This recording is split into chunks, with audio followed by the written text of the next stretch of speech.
Nous allons lire la paracha de Bamidbar. Dans Bamidbar, nous allons commencer ce nouveau livre avec Bamidbar Sinaï, dans le Midbar du Sinaï. Ce qui est étonnant, c'est que dans le livre de Shemot, on a lu le Har Sinaï, le mont Sinaï.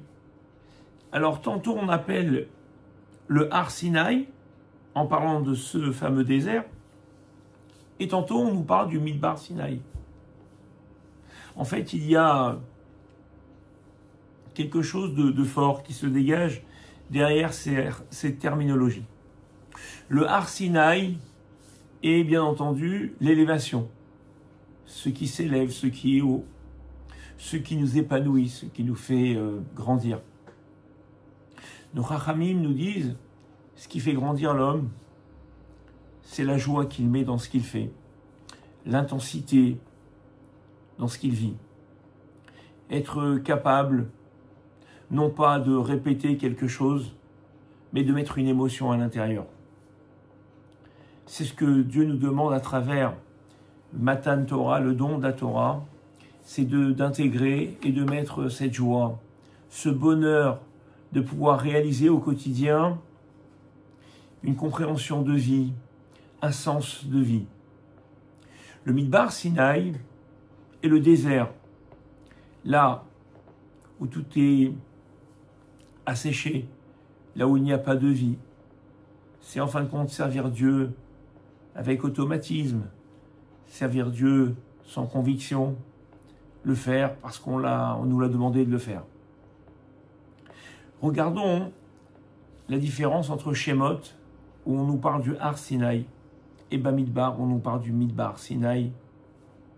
Le Har Sinaï est dans Shemot la signification du bonheur le plus absolu que le peuple juif va connaître. En effet, nous allons avoir la manne, nous allons avoir la traversée de la mer Rouge, nous allons chanter, nous allons être unis, nous allons avoir tout ce que nous avons besoin dans la plénitude la plus absolue.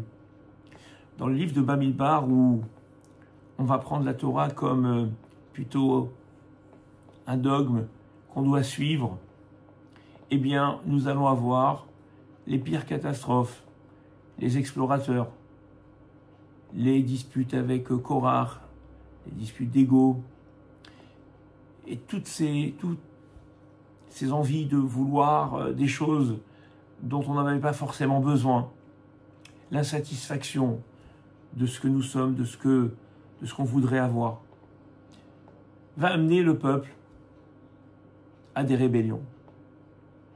En fin de compte, la joie que nous devons incarner, c'est elle qui amène notre bonheur. On dit souvent, souriez à la vie et la vie vous sourira. C'est exactement ce qui est marqué ici. La Torah, ce don de la Torah, ne doit pas être pris comme un précepte, comme quelque chose qui nous empêche de tourner en rond ou qui nous empêche de pouvoir vivre dans une société libre. Bien au contraire, nous avons la liberté de choisir, mais pour cela, il faut être fier et être heureux des valeurs que nous portons. Cette fierté-là, chacun peut la vivre de sa façon, mais la vivre en sentant qu'on fait quelque chose de beau, de grand, qui nous fait grandir.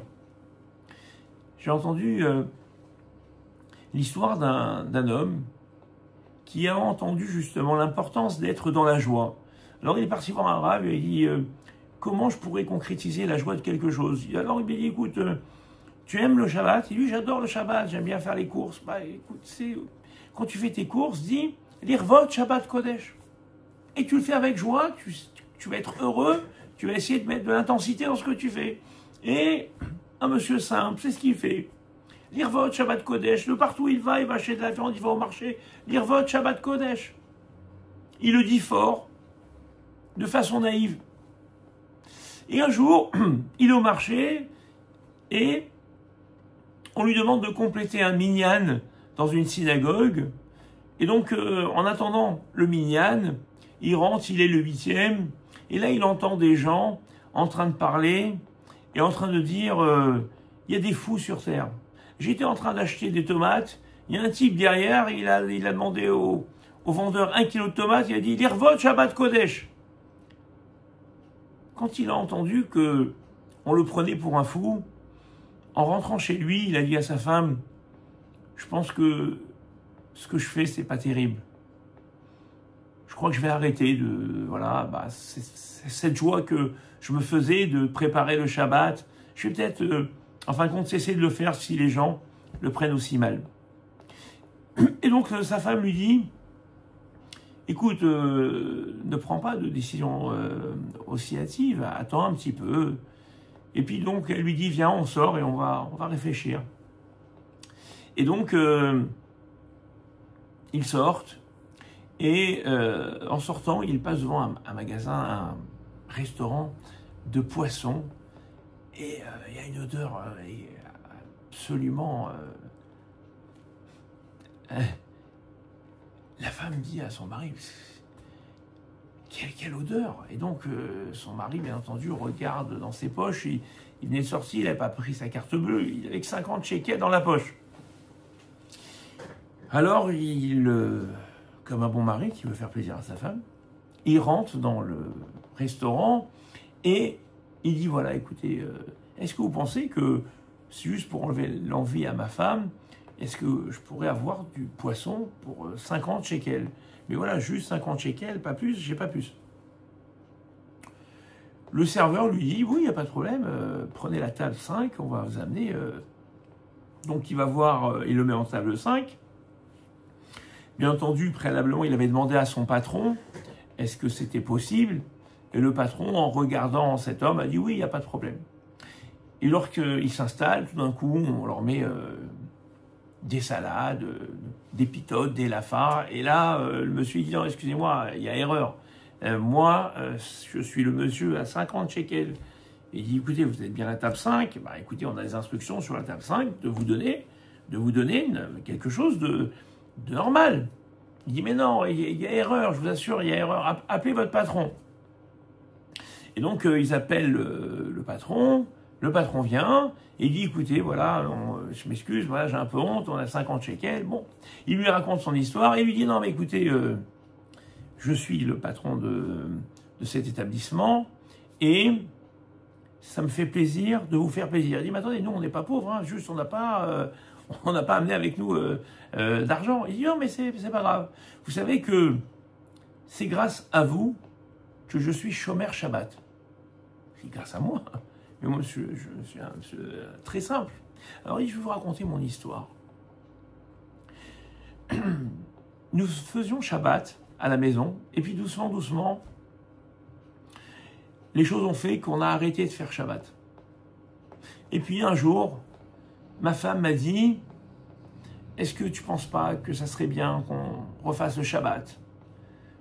Alors il lui a dit, attends, on reprend le Shabbat, on a arrêté, c'est quoi, on n'est pas un boomerang, on faisait plus Shabbat, on faisait Shabbat, on fait plus Shabbat, bon, on reste comme ça. Sa famille, bon, elle lui prend un peu la tête en lui disant, mais si, c'est pourquoi pas, et pourquoi pas, et pourquoi pas.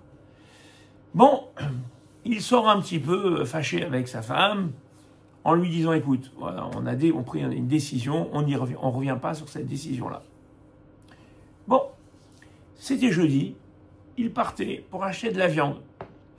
Il attend chez le boucher, et devant lui, il y avait donc quelqu'un qui attendait, et cette personne-là a demandé de la viande, il a dit, surtout, l'Irvot Shabbat Kodesh.